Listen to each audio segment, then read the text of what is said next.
Let's go.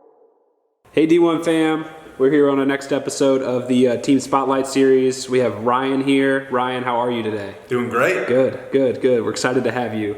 And we want to know a little bit more about you and what brought you and D1 to St. Louis.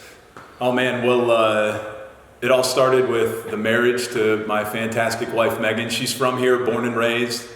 She was gracious enough to follow me to Tennessee when we got married. And so we spent, the first decade or so of our married life together, had our first 3 children in Tennessee.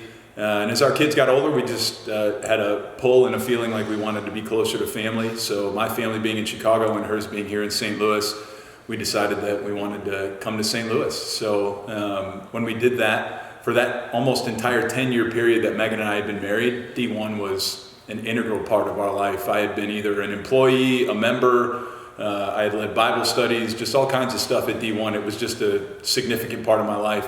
And so we took a hard look at how we could bring D1 to the St. Louis area, primarily because we knew the impact that it was capable of having.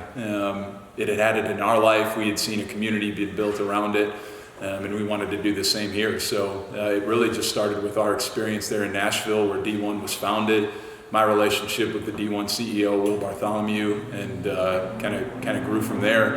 And it was just fantastic timing. We were very fortunate. The Connollys were moving back from New England around the same time. It was a brand, D1 was a brand that Dan was really familiar with and interested in. And he and I's background as college roommates and teammates just made for a really fantastic partnership. Obviously his background and success in professional sports, it just was a great opportunity for all of us. So. Awesome. We're glad you brought it here. We're glad we brought it online now, virtually. Yes.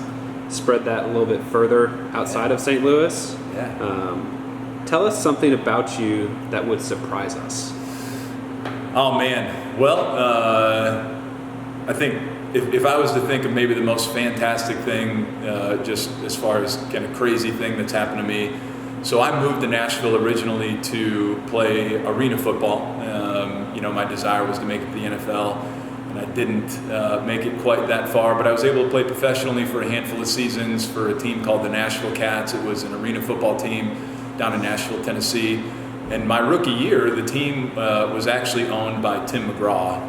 And as a result of kind of a crazy coming together of circumstances, I can say that I've actually performed on stage in front of a sold-out crowd of probably 20,000 people with Tim McGraw. It was a pretty amazing experience and very fortunate to have done that. And so I'm an avid country music fan, and that certainly was one of the best Nashville stories I could think of, being the country music hub, being able to perform on stage with Tim McGraw. So awesome. It's crazy story. Yeah.